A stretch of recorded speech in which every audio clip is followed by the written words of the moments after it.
Before we get into it, I want to say a big thanks to 3M for sponsoring today's video. If you've lived in your house for a few months now and there's still no wall decor on your walls, you're not lazy, you just haven't seen this video yet. Hanging wall decor can truly become the bane of your existence. I know, because it's certainly the bane of mine, or at least it was before I knew all of these hacks. So I'm gonna break them all down for you in today's video. This is lazy girl approved, lazy person approved. There is no mathematics involved, and you and your spouse will likely not get in a fight as a result of these rules, and that is a design win in my book. So tip number one that you want to be following no matter what you're hanging, even if you're cutting out like a page from your magazine, you're hanging that on the wall, you want to center all of your wall decor at 57 inches. Why 57 inches is not just a number that I have an affinity for, that is standard eye level. This is something that they use in museums, this is what they use in art galleries, this is a very standard number that people use, just so that when you're looking at art in a room, you can look across like this and have a very palatable, enjoyable experience and take in all of the art without having to turn your neck up or down or side to, well, I guess you have to do the side to side, but up or down. You get to have a very smooth neck using experience when you hang your art like this, which is the goal, right? So how do we find standard eye level? If you don't like 57 inches, that's fine. But the way you find standard eye level, you can do a myriad of things. You can get out your tape measure. I know that's really stressful. We don't like tape measures here. I totally understand that. If you want to do it based off of your eye level, if you want to put a piece of tape on your head and walk into the wall, I will not stop you. You just want equal amounts of art above and below that midline. And again, that is where you are centering the art. So that is the midline of the artwork. Now, if you do have taller ceilings, of course, you can shift this upwards or downwards. So if you are at 57 inches, but you have 24-foot ceilings, you can shift it all the way up to being centered at like 65 inches.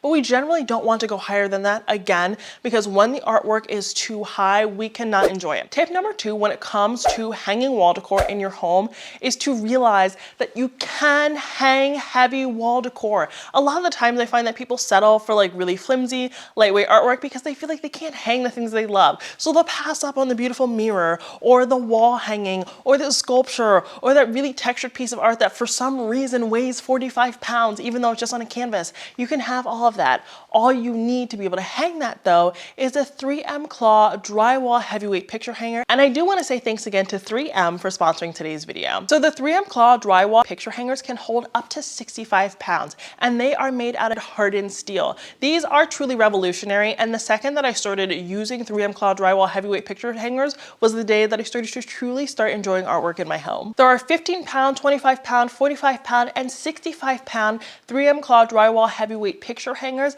and they can be used for all of your wall decor needs, from framed artwork to photos to heavy mirrors and heavy wall decor. The 3M Claw drywall picture hangers have you covered. Not only do you not need any tools to use the 3M Claw drywall heavyweight picture hangers, but you don't need to find any studs. It goes into drywall, which is absolutely incredible. Doesn't that make hanging wall decor so much easier? Installing them is super easy. All you have to do is open up the package, use your two thumbs to press the 3M Claw drywall picture hanger into the wall, and you are good to go. You don't need to find a stud, and there are no tools required. It's that easy. And some packages even come with a spot marker. The spot marker actually attaches to your hanging hardware and allows you to press it into the wall to mark where you want to place your 3M Claw drywall picture hanger. This makes sure that you're super precise so that you do not have to adjust and hang things over and over again. Plus, I love that the drywall picture hangers don't leave big holes in the wall, so you're allowed to be indecisive with your home decor. So if you want to move your wall art around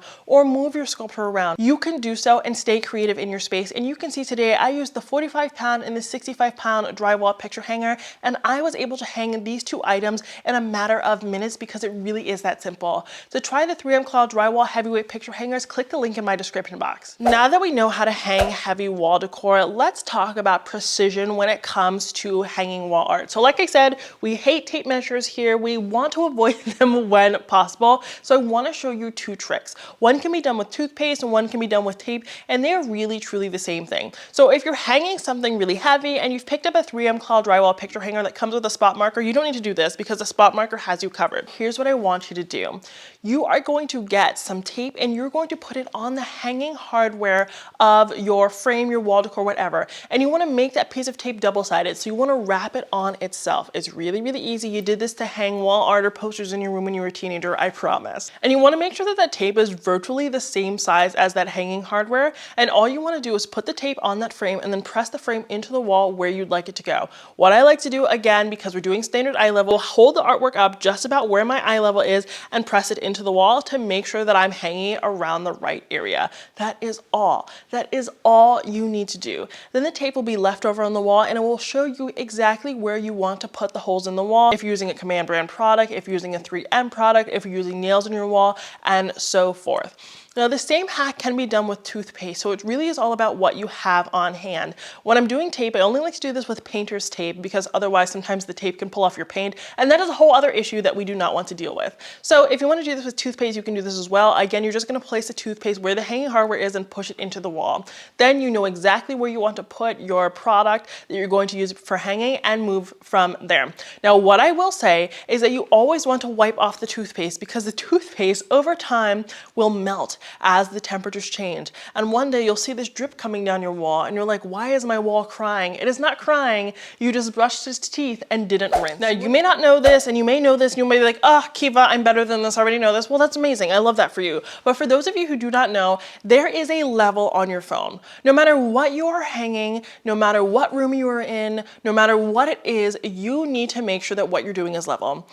A piece of art, unless it was designed this way, unless the artist told you to hang it like this, should not be like this, okay? We want our art to be level. If we have to turn our heads like this to look at the art is not level. You want to use a level. But you're like, Kiva, where do I get a level? Levels are expensive. Levels are like incredibly expensive for no reason, but there is a level on your phone. If you have a smartphone, there is a level on it, so you are good to go. A lot of people know how to hang one piece of art so well. They're like, man, I've got this. I don't need this video. This video is garbage. This is not for me. But now I have a tip that's gonna be super helpful if you are doing something with multiple pieces. So whether you're creating a gallery wall or you're just lining a hallway with artwork, you need to have a spacer. So again, we can do math, we can do all of that, and math is great. Math is good, right? We didn't take the SATs for nothing. Math is good and it's helpful and I use it in my everyday life. But if you do not feel like doing that, you just need to get a spacer. That spacer can be anything. Sometimes I use my phone, sometimes I use my level, sometimes I use a piece of paper, but you just need a spacer to make sure that things are equidistant. Now, if you don't want to use a spacer and you want to be really fancy, make a template. So a lot of gallery wall sets, they will come with a template already and you can tape it up on the wall, but you truly can make one yourself. Get some butcher paper, get your kids' paper, borrow some of it, you paid for it, you can borrow a few pieces, okay? And you will put all of your frames on there and draw it out. So you can use a ruler, you can just put them all down at the same time and make sure it looks good and draw it out and then tape it up on the wall so that you don't end up putting 50 million holes in your wall. Another hack that you probably just haven't realized, even though it's something that once I say it, you're gonna be like, oh my God, why didn't I just do that? But you can change the hanging hardware on the back of most items and you can adjust the placement to work better for you. So say you have like 2 D-rings and you don't wanna do a D-ring, you can just add wire and kind of like hang from there so it's a little bit easier for you. You can adjust the placement of things so that you can't see the hardware or thus and so. Just adjust it. A lot of things can be adjusted. Just make sure that you're tightening things appropriately, using the washers that are included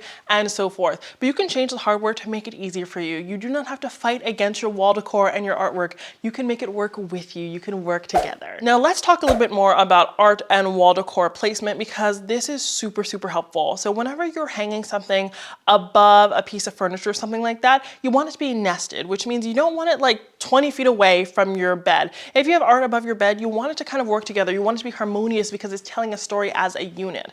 But you also don't want it to be touching because again, if you're sitting in bed, you're gonna hit your head on the artwork and it's gonna come crashing down and that's gonna be tragic and we do not want that. But also we want there to be just like a very natural separation. So when you're hanging art above any piece of furniture, give it 2 to 5 inches of space, but you want it to be nested. You want it to look like a cohesive unit instead of like a piece of art and then your furniture. But those are all of my tips and tricks for successfully hanging wall decor and art in your home. It does not have to be difficult. You just need to follow these rules and there's only a little bit of math and a lot of it you can just eyeball. The key is to use 3M Claw drywall picture hangers and to follow all the tips that I outlined in today's video. If you want to give the 3M Claw drywall heavyweight picture hangers a try, be sure to click the link down in my description box to go pick them up. I promise you they're going to change the game for you when it comes to hanging wall decor in your home. Thank you so much for watching today's video and until next time, have a beautiful day.